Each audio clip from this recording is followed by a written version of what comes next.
Magandang araw! Ang ating tatalakayin sa Araling Panlipunan ay tungkol sa empleo sa Pilipinas. Ano nga ba ang kahalagahan ng trabaho? Ang trabaho ay nakakatulong sa isang tao upang mabuhay ng may dignidad at nagbibigay ng pagkakataon upang maabot niya ang pinakamataas na potensyal bilang nilikha ng Diyos. Ang dignidad ay hindi nasusukat sa dami ng perang kinikita, kundi sa respetong natatanggap dahil sa kakayahang suportahan ang sarili at pamilya, at sa pagtulong sa kapwa. May dignidad sa pagtatrabaho, maging ito ay pisikal o gamit ang isipan. Ano-ano nga ba ang mga katangian ng mga manggagawang Pilipino? Una na rito ay marunong sa kanilang trabaho. Marunong makisama, madaling makibagay, mabilis matuto, masipag, maasikaso sa pamilya, at magiliw at palakaibigan. Ang empleo sa Pilipinas, may mabuting katangian ang mga manggagawang Pilipino, ngunit maraming sagabal ang hinaharap nila. Upang mas maunawaan ang kanilang kalagayan, alamin natin ang ilang mga katawagan o terminolohiyang kaugnay ng empleo o pagtatrabaho sa bansa. Ang mga sumusunod ay batay sa mga kahulugang ibinigay ng International Labour Organization or ILO at ng National Statistic Coordination Board o NSCB. Employed. Ito ay mga taong inulat na may trabaho, nagtatrabaho o kaya naman ay may negosyo bagamat hindi nagtatrabaho. At work. Mga taong nagtatrabaho kahit isang oras lamang sa panahon ng survey. With a job or business but not at work.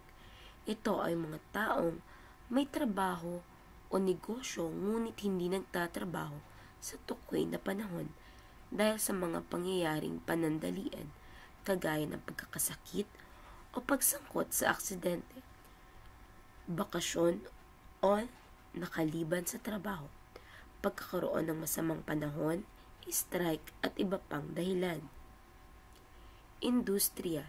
Ito ay uri ng negosyo o lugar kung saan nagtatrabaho ang isang tao. Labor force. Ang populasyon ng tao na may 15 taong gulang o higit pa na kasama sa paggawa o pagserbisyo sa bansa. Kabilang dito, yaong may mga trabaho at walang trabaho. Underemployed. Ito ay mga taong nagtatrabaho na nais magkaroon ng karagdagang oras ng trabaho maliban sa kanilang kasalukuyang gawain. Underemployed invisibly. Mga taong may trabahong full-time ngunit gusto pa ng dagdag na trabaho. Underemployed visibly. Ito ay mga taong may trabahong mababa sa 40 oras sa linggong kinuha ang impormasyon at gusto pa ng dagdag na oras sa trabaho. At panghuli ay ang unemployed. Sa bagong definisyon, kabilang narito ang taong may 15 taong gulang o higit pa na walang trabaho o pwedeng magtrabaho o yaong mga handang magtrabaho at tumanggap ng trabahong may bayad. Ang Kagawaran ng Paggawa at Empleo o Department of Labor and Employment. Ang Kagawaran ng Paggawa at Empleo o Department of Labor and Employment ay may iba't ibang programa at pag-aaral upang malutasan ang problema sa kawalan o kakulangan ng trabaho ng Pilipinas. Sa ilalim ng kagawaran ay ang Bureau of Local Employment na siyang naglalayon na mapabuti ang kalagayan ng paggawa sa bansa sa pamamagitan ng pagtulong sa mga naghahanap ng trabaho at mga kumpanya na siya namang nagbibigay ng trabaho. ang 21st century skills at ang empleyo. Sa kasalukuyang panahon, marami na ang pinagbago ng mga pangangailangan ng mga kumpanya ukol sa mga kasanayang hinahanap nila mula sa mga gustong magkaroon ng trabaho. Hindi sapat ang mga kaalamang natutunan sa mga universidad, kaya naman nagiging mahirap ang paghahanap ng mga empleyado ng kanilang kinakailangan. Dumarami ang mga kumpanyang naghahanap ng empleyado na may soft skills. Narito ang mga soft skill na hinahanap ng mga kumpanya: etika sa pagtatrabaho, pakikitungo at pakikipagkapwa, marunong sa komunikasyon, socio-emotional na kasanayan, pakikipagtulungan, pagkakaroon ng mga ideyang makabagong ideya, wastong paggawa ng desisyon, malikhaing paglutas ng problema, kagalingan sa pagpaplano, magaling mag-organisa, kakayahang mamuno, bukal sa kaloobang matuto, may inisyatiba, may kakayahan na kayanin ang stress, at mahusay na pamamahala ng mga gawain. Ano-ano nga ba ang dahilan ng unemployment? Una na rito ay ang di tugmang edukasyon sa kailangan ng labor. Ito ay tungkol sa pagtugma ng mga kurso sa kolehiyo at ng labor market. May mga kursong kailangan sa labor market. Tinatawag ang mga ito na labor market appropriate degrees. Ito ang mga kursong tumutugon sa mga trabahong kailangan ng bansa. Ikalawang dahilan ay ang frictional unemployment.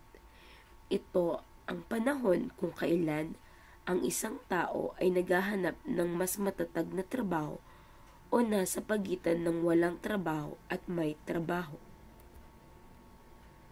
Ikatlo ay ang bilang ng nakatapos ng kurso. Para sa maraming tao, ang edukasyon ang paraan upang makaahon sa kahirapan. Hindi lamang sa mga umunlad na bansa ang ganitong paniniwala, kundi gayon din sa mauunlad na bansa kagaya ng Japan at South Korea.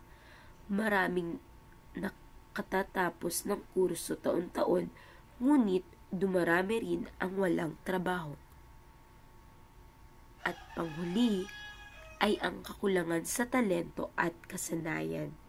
Ito ay tungkol sa kakulangan ng pagsasanay at paghahanda, ang di pagkakatugma ng edukasyon at pagsasanay ng mga estudyante para sa kailangan ng labor market ay sagabal sa paghahanap ng tama at matatag na trabaho.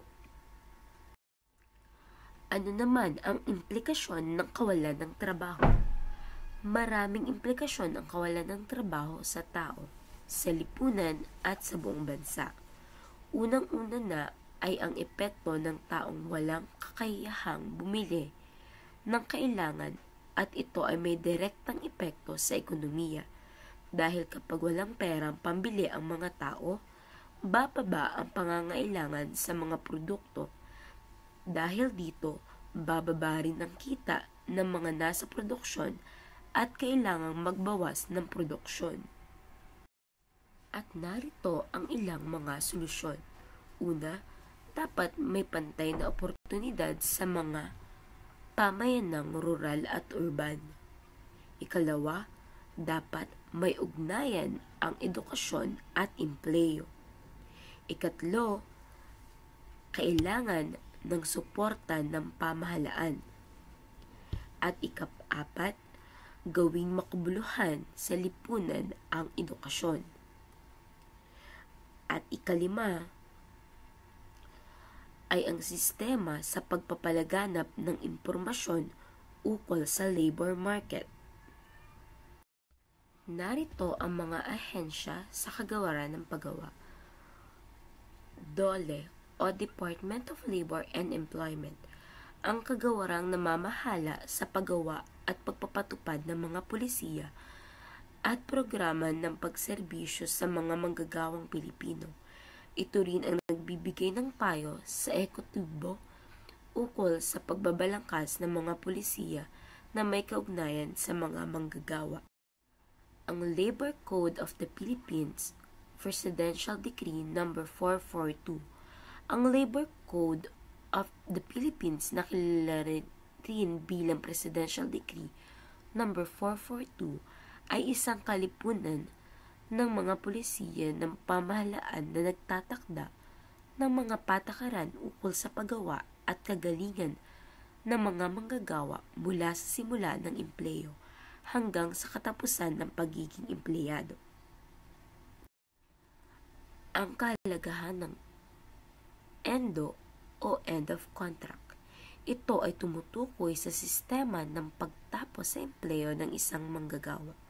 Sa ilalim ng batas ng Pilipinas, ang empleyado ay binibigyan ng 6 na buwan bilang probationary period bago sila gawing regular na empleyado. Sa contractualization, sa Artikulo 106 ng Labor Code, isinasaad ang probisyon na nagbibigay pahintulot sa kalihim ng DOLE na ipagbawal ang contractualization upang protektahan ang karapatan ng mga manggagawa. At naway may natutunan kayo sa ating pinag-aralan tungkol sa empleyo sa Pilipinas. At bilang panapos na gawain, sagutan sa inyong aklat ang pahina 48 hanggang 49. At gawin ang gawain A at B. At salamat sa inyong pakikinig.